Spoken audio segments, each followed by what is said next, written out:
Bonjour, dans Cap Amérique cette semaine, Donald Trump ne fait plus vendre depuis qu'il est candidat à la présidentielle et ses propos incendiaires sur les Mexicains.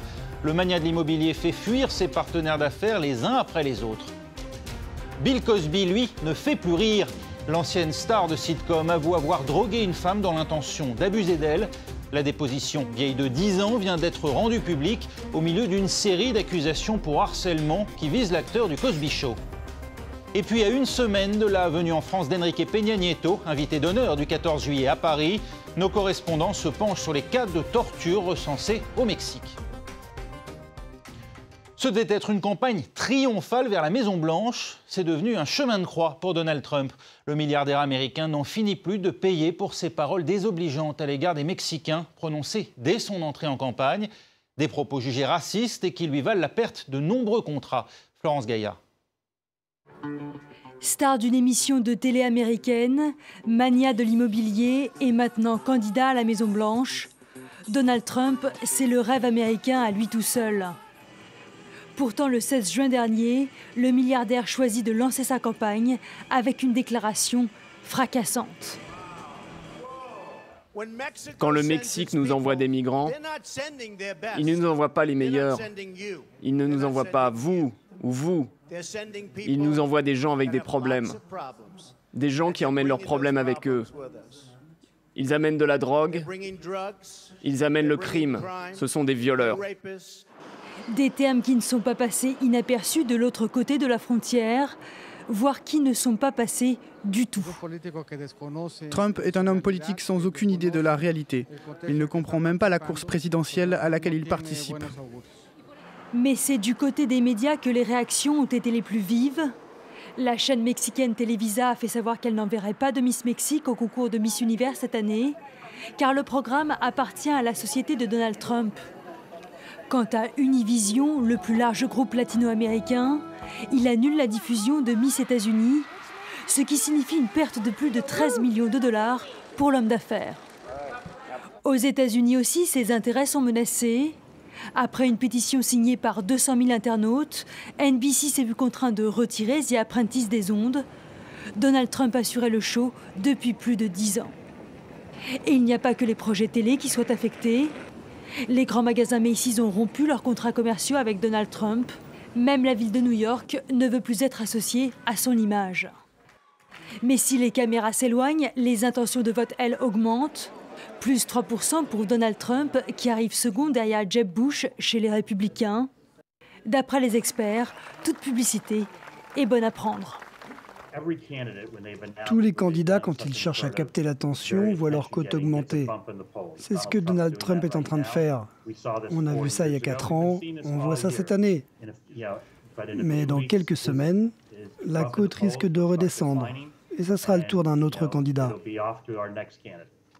Pour les primaires républicaines, ils sont pour l'instant 14 sur la ligne de départ. Résultat de cette campagne tonitruante, dans un an.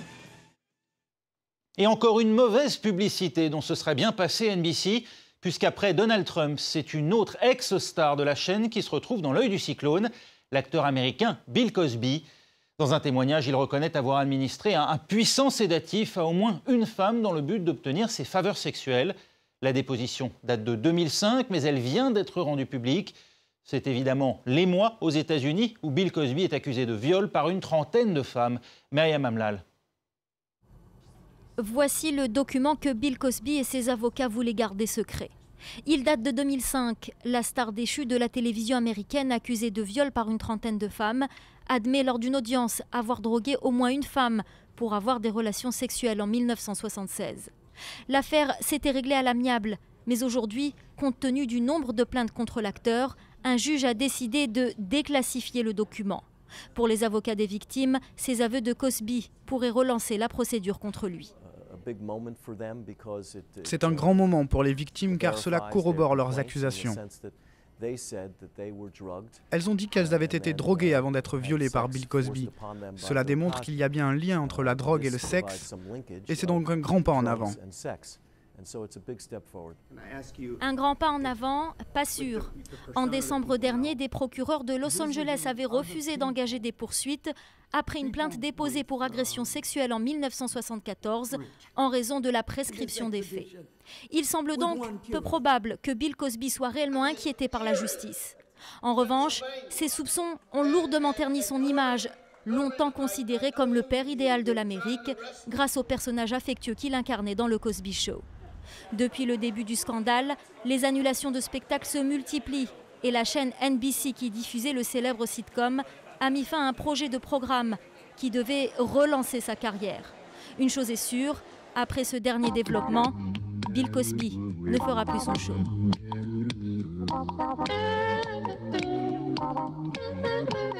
Il sera l'invité d'honneur de la France pour la fête nationale ce mardi 14 juillet sur les Champs-Élysées. Le président mexicain Enrique Peña Nieto. Pourtant, dans son pays, les activistes des droits de l'homme s'inquiètent. Les pratiques policières sont très décriées. Le recours à la torture est même officiellement admis. État des lieux par nos correspondants Laurence Cuvillier et Mathieu Commun. Attention, certaines des images qui vont suivre peuvent choquer. Vous vous souvenez peut-être de ces images. Le 9 décembre 2005, l'arrestation de Florence Cassé et de son ex-petite amie Israel Vallarta est mise en scène par la police. Israel vient d'être torturé plusieurs heures pour faire de faux aveux devant les caméras. ¿Quiénes son las personas que tienes aquí secuestradas? No conozco. ¿Hay un menor de edad? Sí. ¿Dónde lo secuestraron? ¿Te duele algo? Sí, sí. ¿Te lastimaste ahorita en la... Usted me pegó. Perdón. ¿Qué le duele? Nada, señor. ¿Quién le pegó? Allez, señor. Torturé en direct, personne ne s'en offense et les déclarations obtenues alors seront considérées comme valides. La Commission des droits de l'homme du Mexique a reçu 7000 plaintes pour torture entre 2010 et 2013, sans compter tous les cas qui ne seront jamais dénoncés par peur des représailles. Le 9 mars dernier, le rapporteur de l'ONU sur la torture, Juan Méndez, affirmait que la pratique était généralisée au Mexique. Le gouvernement mexicain nie et déclare que l'investigation du rapporteur manque de sérieux. Et pourtant... Sur cette vidéo récente, 3 hommes en uniforme de policier asphyxient un homme ligoté. Plusieurs sources indiquent que la scène a été filmée à la police judiciaire de Tlaxcala, à l'est de Mexico. Nous rencontrons un ancien policier de la ville qui nous le confirme. Mais selon lui, ces policiers ne sont pas en train d'appliquer les méthodes en vigueur dans la région. Regardez, un des policiers tente de l'immobiliser, mais il n'y arrive pas. La victime se contorsionne, elle ne supporte plus l'asphyxie. C'est du travail mal fait. Nous, à Tlaxcala, on s'y prend autrement. On ne ligote pas les gens comme ça, on leur applique des bandages, comme cet homme en porte sur les bras. On leur bande aussi la tête et les pieds, on le place sur un matelas et on lui verse de l'eau dans le nez. C'est le plus pratique, ça ne laisse pas de traces. Entre 2005 et 2013, seules 7 condamnations ont été prononcées dans tout le pays contre des agents de l'État pour avoir commis des actes de torture. C'est très courant dans tous les corps de police. Si tu ne tortures pas, tu ne résoudras pas le cas. On n'a pas les mêmes moyens qu'aux États-Unis de pouvoir apporter des preuves avec les empreintes digitales ou des fibres optiques ou des profilages. On n'a pas du tout ça. Alors on fait à la mexicaine. On attrape quelqu'un, on le torture, on résout l'affaire, et voilà.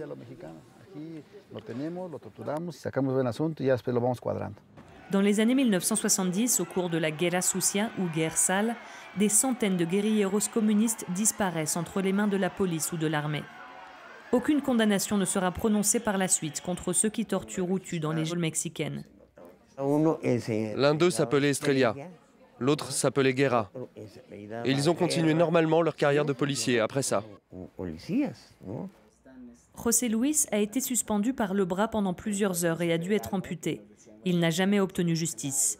L'historien Illich Escamilla étudie cette page sombre de l'histoire qui, selon lui, continue de s'écrire aujourd'hui. Un corps torturé, c'est une forme de propagande. Et si aujourd'hui on continue de voir des policiers qui torturent, c'est aussi un message. On peut se donner le luxe d'être vu parce que l'impunité continue. Tout cela ne se passe pas par hasard, c'est une méthodologie de la peur. Le Mexique, 13e puissance mondiale, reste pourtant en bas de la liste des organismes internationaux en termes de respect des droits de l'homme. Un fait qui entache l'image d'un pays qui rêve de se hisser parmi les grands. Un reportage que vous pourrez revoir dans son intégralité, ce sera dans notre focus du lundi 13 juillet, ainsi que sur notre site internet france24.com. Y a-t-il eu des escadrons de la mort en Colombie? C'est ce qu'avance Human Rights Watch. L'ONG a révélé il y a 2 semaines des exécutions extrajudiciaires survenues dans les années 2000. Plus de 3000 civils auraient ainsi été tués. Le président Juan Manuel Santos a pris acte ce lundi de manière très spectaculaire. Il vient de limoger ses principaux chefs des forces armées, ceux-là même qui auraient couvert ces pratiques. On croirait à un remake des Dents de la Mer, c'est pourtant bien la réalité. La côte est des États-Unis vit en ce moment dans la crainte des requins. Depuis 1 mois, une dizaine de baigneurs ont ainsi été attaqués. Ça se passe en Caroline du Nord.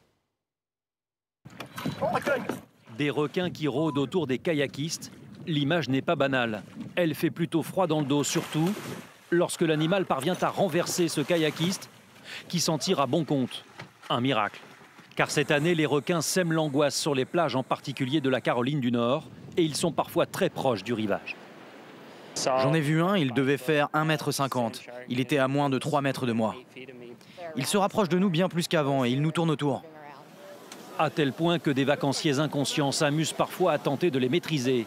Des requins qui mesurent en moyenne entre 1 et 2 mètres. Depuis la mi-mai, une forte vague de chaleur sévit dans l'est des États-Unis, de quoi favoriser la présence de ces squales. Conséquence immédiate, les attaques se multiplient. La dernière en date, cet homme de 68 ans qui est parvenu à s'extraire des os malgré des morsures à la cage thoracique, à la hanche, aux jambes et aux mains. Récemment, 2 adolescents ont perdu leurs bras. J'ai à peine eu le temps de le voir qu'il était déjà en train de me mordre, au bras gauche. Des attaques d'autant plus surprenantes qu'elles ne visent pas toujours les planchistes qui s'aventurent plus au large que les baigneurs. Cette semaine, une équipe de scientifiques a pu constater l'ampleur du phénomène. 15 requins ont été recensés à moins de 50 mètres de la plage. Il y a vraiment quelque chose de bizarre cette année. En général, dans cette région, on constate une attaque par an.